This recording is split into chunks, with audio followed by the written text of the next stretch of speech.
Lawrence Bennett passed away, leaving behind a technological empire, but to Maya, he was simply the father who taught her how to brew coffee on quiet Sunday mornings. The world mourned a visionary, a titan of industry whose name was synonymous with innovation, yet in the cold, mahogany-paneled office of his attorneys, Maya felt only the suffocating weight of his absence. The lead attorney, a man with kind eyes but a stiff demeanor, slid a heavy stack of documents across the polished table. He spoke in a low, respectful tone, but the words seemed to float in the air, disjointed and surreal. $30 billion. That was the number he had just said. 30 billion. It was an amount so vast it felt abstract, like a number from a textbook rather than a bank balance. Maya sat perfectly still, her hands resting in her lap, fingers interlaced tightly to stop them from trembling.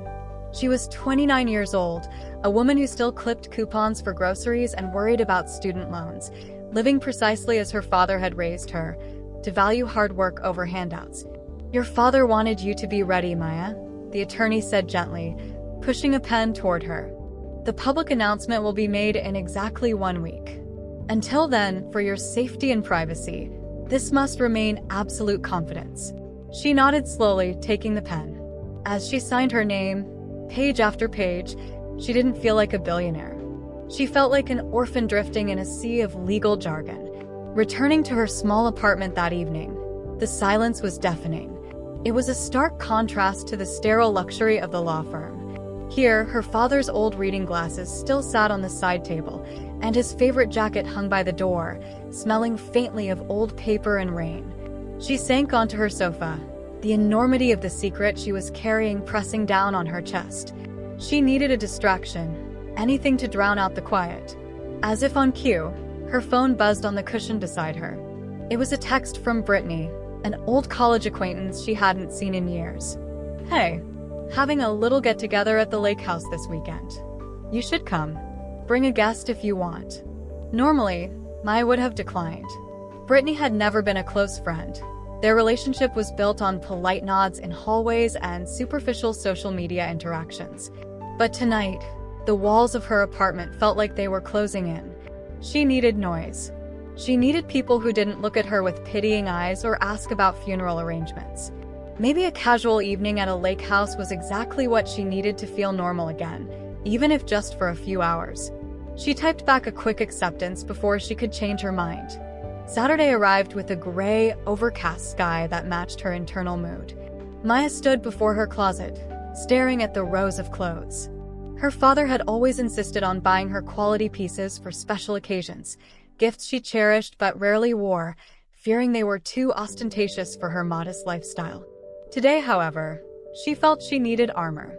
She reached past her everyday work clothes and pulled out a garment bag. Inside was a sleek, black designer dress. Simple, elegant, and impeccably tailored. It was the last birthday gift he had given her. Putting it on, she felt a flicker of his strength. She paired it with the diamond stud earrings he had called Starlight, touching them briefly for reassurance. Taking a deep breath, she grabbed her keys. She chose the simple black Valentino dress her father gave her and stepped into his vintage Mercedes, unaware that she was driving straight into a lion's den. The audacity of this man is unbelievable. Before we see how Maya handles this insult, if you're feeling the weight of this story and finding value in it, please drop the number 8 in the comments below. It lets me know you are here standing with us. And if you haven't yet, I highly recommend subscribing to Black King and hitting that notification bell so you never miss a moment. Your support is exactly what helps us continue creating these inspiring stories for you. Now, let's see how she responds.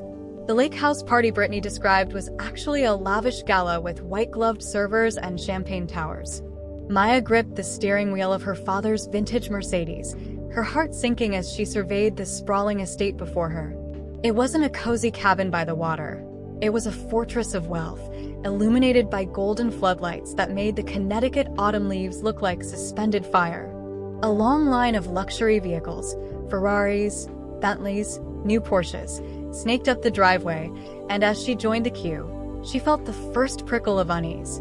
She had come seeking distraction, perhaps a little warmth to fill the void her father left, but the cold grandeur of the house promised neither.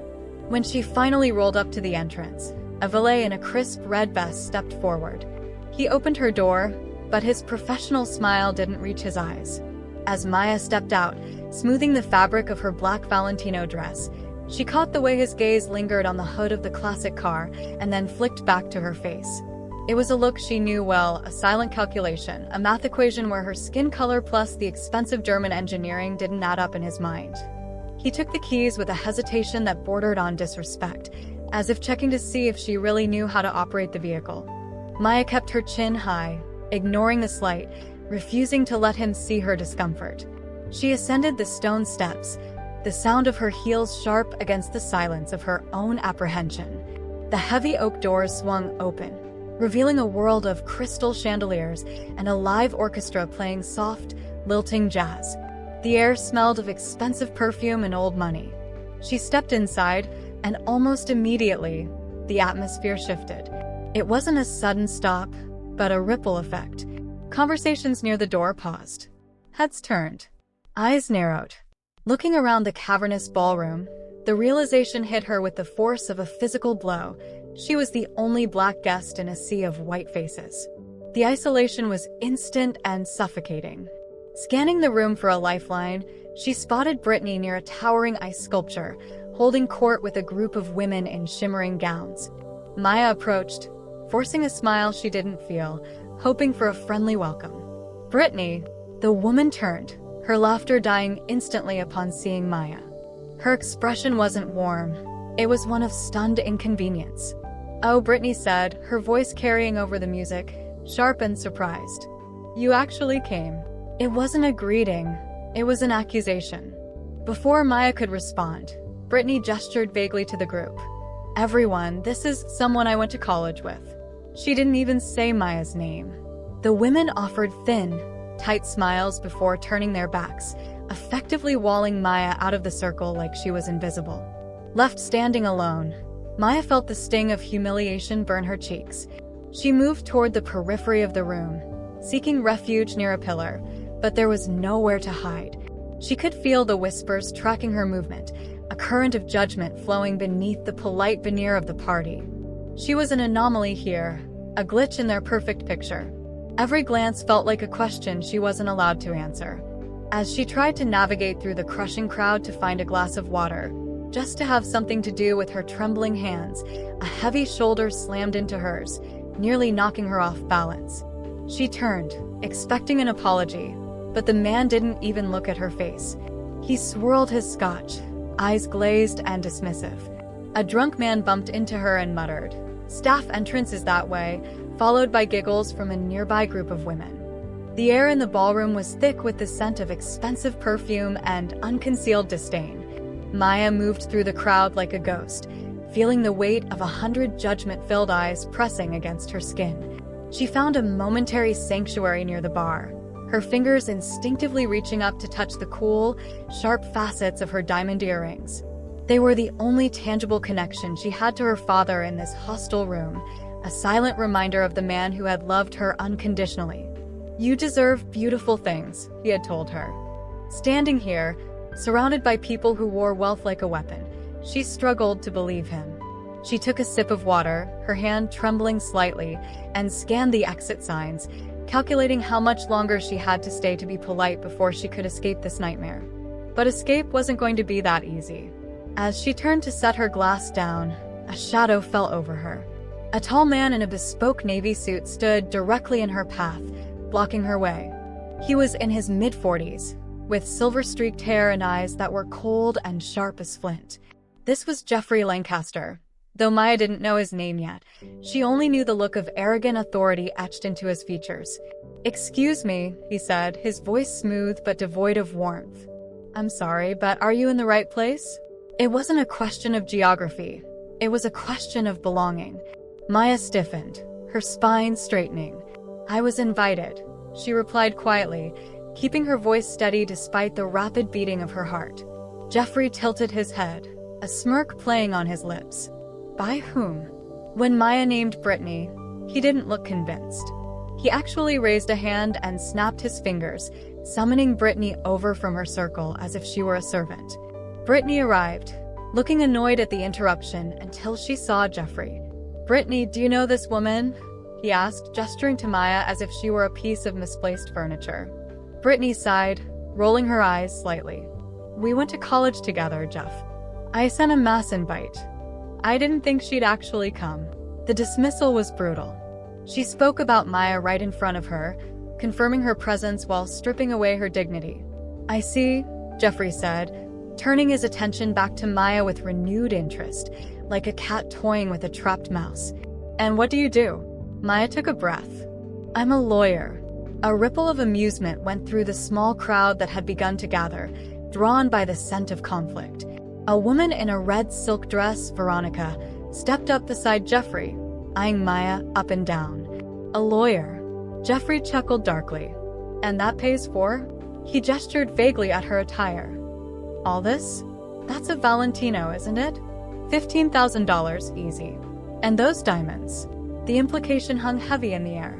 He wasn't just questioning her finances, he was questioning her morality. Maya felt the heat rise in her cheeks, not from shame, but from a simmering anger. "I don't owe you an explanation," she said, her voice tight. Jeffrey stepped closer, invading her personal space, and asked loudly, "Be honest, who are you really here with?" The audacity of this man is unbelievable. Before we see how Maya handles this insult, if you're feeling the weight of this story and finding value in it, please drop the number 8 in the comments below. It lets me know you are here standing with us. And if you haven't yet, I highly recommend subscribing to Black King and hitting that notification bell so you never miss a moment. Your support is exactly what helps us continue creating these inspiring stories for you. Now, let's see how she responds. The silence that followed his question was louder than the music, drawing every eye in the room to the solitary figure in black. It was as if the orchestra had ceased to exist, leaving only the rhythm of Maya's heart hammering against her ribs. She looked around the circle of faces, Veronica, smirking behind a crystal flute, Brittany, refusing to meet her eyes, and Jeffrey, standing tall with the arrogance of a man who had never been told no in his life. The curiosity in the room had curdled into something uglier, a mob mentality that fed on humiliation. "Is there a problem?" Veronica asked, her voice feigning innocence. "We're just curious." "It's a fair question," another man, Harold, chimed in, stepping closer to Jeffrey to show solidarity. "This is a private event for a certain caliber of people." He emphasized the word caliber like a weapon, drawing a sharp line in the sand between them and her. "And let's be honest," Taylor added, pointing a manicured finger at Maya's dress. "That's a Valentino. There is no way a public defender affords that. It's probably rented." A murmur of agreement rippled through the group. "Or at least," someone chuckled.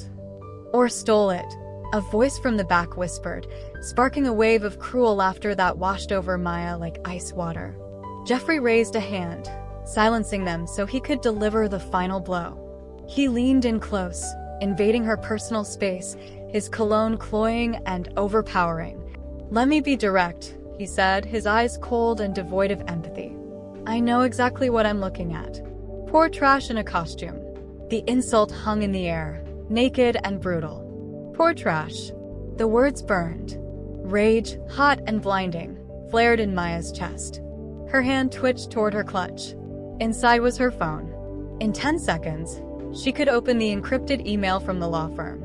She could shove the PDF in Jeffrey's face, show him the $30 billion valuation, and watch his smug expression crumble into terror. She could buy this entire estate and everyone in it 10 times over. The urge to destroy them with the truth was intoxicating. But then her father's voice echoed in her mind, clear as a bell. "Dignity doesn't require an audience, Maya. Never let them drag you down to their level." She realized in that split second that revealing her wealth wouldn't win their respect. It would only prove that money was the only language they understood. They didn't deserve to know her father's name. They didn't deserve to know her power. Slowly, she released her grip on the clutch. She looked at Jeffrey, not with anger, but with a profound pity. "My father just died," she said, her voice steadying.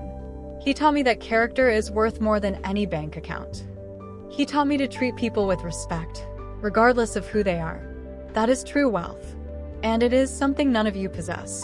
She scanned the room one last time, seeing them for what they truly were. Rich in money, but bankrupt in soul. She locked eyes with Jeffrey. "You're right," she said, her voice cutting through the tension like glass. "I don't belong here." Her words hung in the air, not as a concession, but as a verdict. For a fleeting second, the shame that had been weaponized against her seemed to reflect back onto the crowd, but the moment was fragile and quickly shattered. Jeffrey, unwilling to lose face in his own kingdom, let out a harsh, dismissive laugh.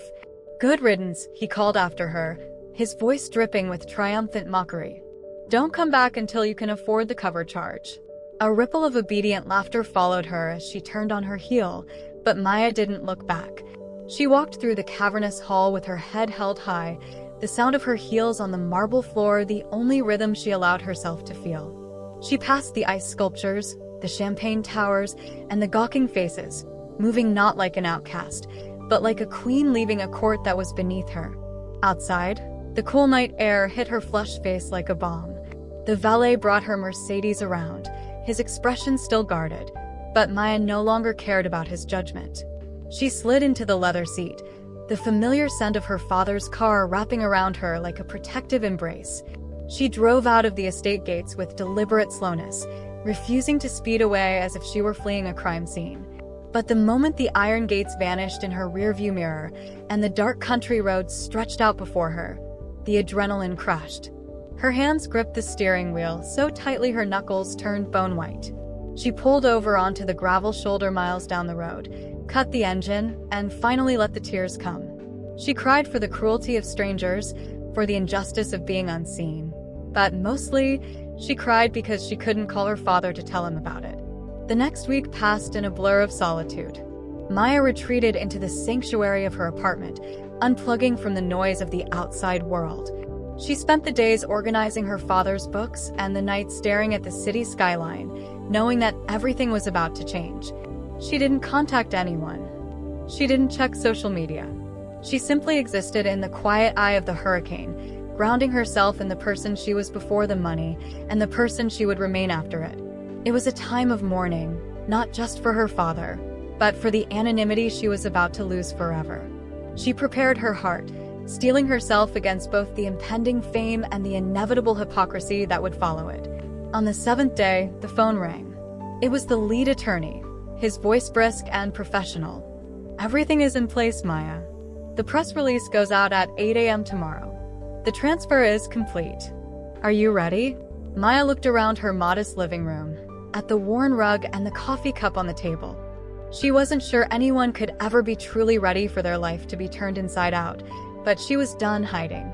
"Yes," she whispered, a newfound resolve hardening her voice. "Do it." She hung up and went to sleep early, seeking one last night of peace. 7 days passed in silence, and then, on a Monday morning that started like any other, the world finally learned the name Lawrence Bennett kept hidden. The headline was everywhere before the sun even fully rose. Tech mogul Lawrence Bennett's secret daughter inherits $30 billion empire. By the time Maya arrived at the sleek glass headquarters of her father's company, her face was on every news ticker in Times Square and every social media feed in the country.